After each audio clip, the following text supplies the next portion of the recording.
Hello, this is your friendly neighborhood Dragon Slayer presenting to you another commentary. And today we're actually going to be looking at the mission where I accomplished Alliance 1 for the Chimera.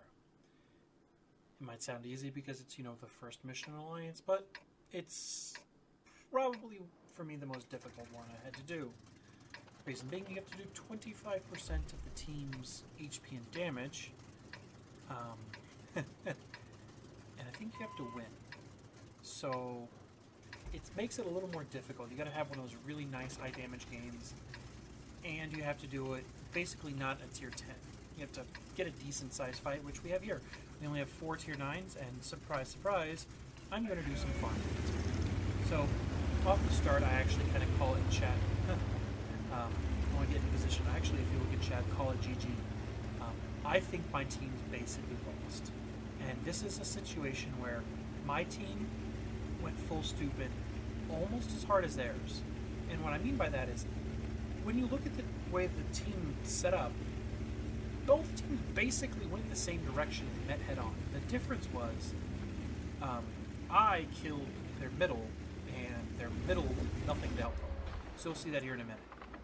Great spot for coming here on Redshire. Any stupid tanks trying to get there quickly, you'll usually catch. The flip side is you just got to be careful about light tanks like wheeled vehicles buzzing you, because they'll light you up for their heavies that are traveling further back to hit you. So it's kind of a risk reward. It's a good spot if you can take it in force. But each map's kind of different in terms of tank composition. When I say each map is different, each time you play the map, it's a little different because of the tanks bringing with you, which is like a duh thing. So a little bit about how to accomplish Alliance 1, and a little bit of why I love the Charioteer. So Alliance 1, you need to get in like a 7 or an 8 that has high alpha, low health, because you don't want to contribute too much to HP pool. But you want to set up in such a way where you can farm damage. You need those 4,000 and 5,000 damage games. So you need to find a tank where you can do that and fight potentially 6s and 7s, thus pushing the HP pool down as low as possible while having those Hesh shells, which is my 2 key. Watch this. That's always nice when you can get a nice high damage roll on a Hesh shell. Hesh shell's damage is like 480, 490, so I could never get that. I had another game just before this where I did like 3.5, 4,000 damage, and I was hitting mediums with Hesh shells and I was only doing 390, and I'm like, what's going on here? So it's nice when you can get those nice average rolls or little high rolls on your HE. This Leo in 34-100 are displaying to you what not to do. If you're fighting that bush, like, I always get spotted. Well, the reason is because my view range and my camo are significantly better than theirs. Frankly, the T-34-100 it's a purple machine.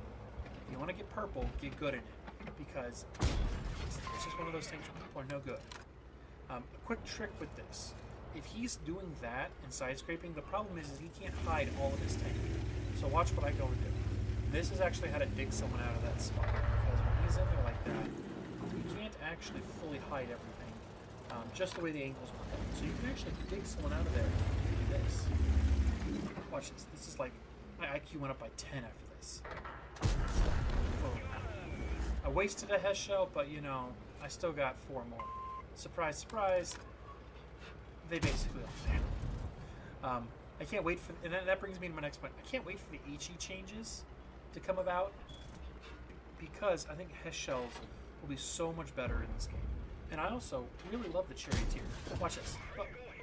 What was that? Side of the tank, hit his tracks, no pin. So yeah, there's basically 1,000 damage I missed out on, because instead of penetrating a side like I aimed, track hit. And that shell actually pinned. The damage total on the bottom's wrong. I did about 5.3k by the end of this battle. So yeah, I'm actually looking forward to HE changes. I think that they'll be really beneficial to certain tanks. Tanks with Hesh shells are going to be a little more consistent now. You can load them and actually penetrate. So also, this became a case of target priority. So I could take a pick of like any of these 3 tanks, but this TS5, he's dangerous, and I got his tracks locked. and he's stunned. It's like his crew's like screwed. But a TS5, you can kill him. He's got DPM as high as mine, and better armor, better HP. So in terms of tank destroyers, a TS5 is what I would put up towards the top of the list of really, really good tank destroyers. Also at the top of the list, I would have TS5, the Charioteer, the Scorpion G, maybe the SU-130, STR VS-1, if we're talking tier 8s. I was actually holding my shot, hoping to get a so that he wouldn't light me, but his T10 buddy did it for him. These guys are actually really smart in the heavies, I gotta give them credit. They made sure that I couldn't shoot them. So this is what you do to counterplay the middle if you're pushing in. And I'm guessing I went dark and that guy gave up on me. So I actually thought this guy was an A7, but the 430U corrected me, and we'll see him very soon. So coming to an arty near you, fast Charioteer. And a surprising detail about the Charioteer, it has 50 more HP than the tier 8 Chinese tank destroyer, the Tech Tree one. And I dislike that tank because it can only basically take 2 hits. It's kind of frustrating. I usually get 2 shot at it. And it has 1000 HP and it's got all this armor. And it's like the armor counts for nothing. Which is really weird because the Chinese tank destroyers go from like these really zippy, fast tank destroyers at tier 5, 6, and into 7. 7 not so much. The tier 6 one's pretty zippy still. At tier 8, it all of a sudden becomes this slow, unwieldy behemoth that doesn't have a gun that hits particularly hard or accurate, and not enough armor to brawl. But then you jump to the tier 9, which is almost a carbon copy of the tier 10, but just a little worse stats. And you just have like this beautiful setup. And I thought I was actually gonna not get lit here when I did that. But surprise! This dude, yeah, there's no way he was ever gonna hit me once I pulled around the corner. So, tons of line kills this game, tons of line damage. But yeah, the tier 8 Chinese team, just there's just no reason for it to have that little HP. Give it 1300, give it 1400, give it any more than it has, and I think it would well balance out the Chinese tank destroyer line. I've seen a few more since they've been on track recently, but they're still, I think, one of the least played tanks that I ever see. I see some of the, I see some tanks that are like the M6A1 that you have to buy that are rare. I see them more often than I see the Chinese tank destroyer one, and that says a lot. Like that tank is rare, and I see it more often. I see a Type 59 Gold more often than I see the Chinese tank destroyers and pubs. Now, when I played mine and I finished that tech tree, I love the tier 9. When you smack someone for 750 and then can like pull back around the corner really quick, it is absolutely beautiful. So yeah, the 9 is an absolute dream to play. Also, everyone's like the Death Star's cousin, the FV 4005, is like the tank destroyer of this line.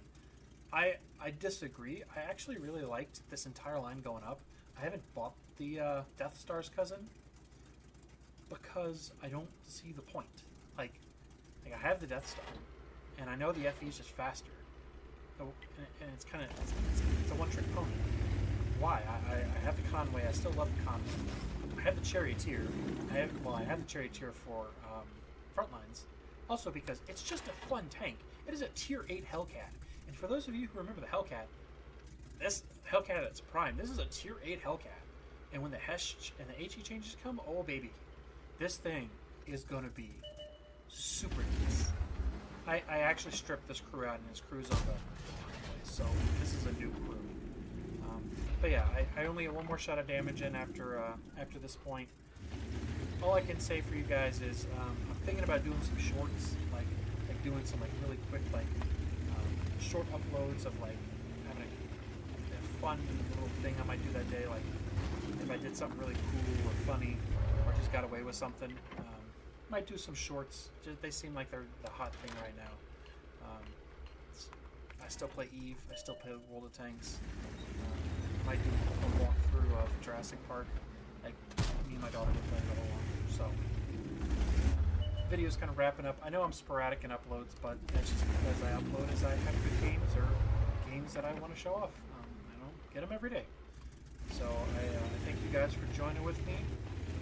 If you have any suggestions, encouragements, whatever, put them down below.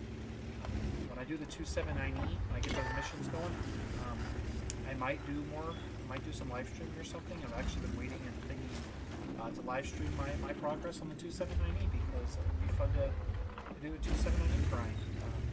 One of my buddies is well ahead of me on this 279E grind, and I really need to catch up with him. So we might do some live streaming together on YouTube just because. So give me your thoughts.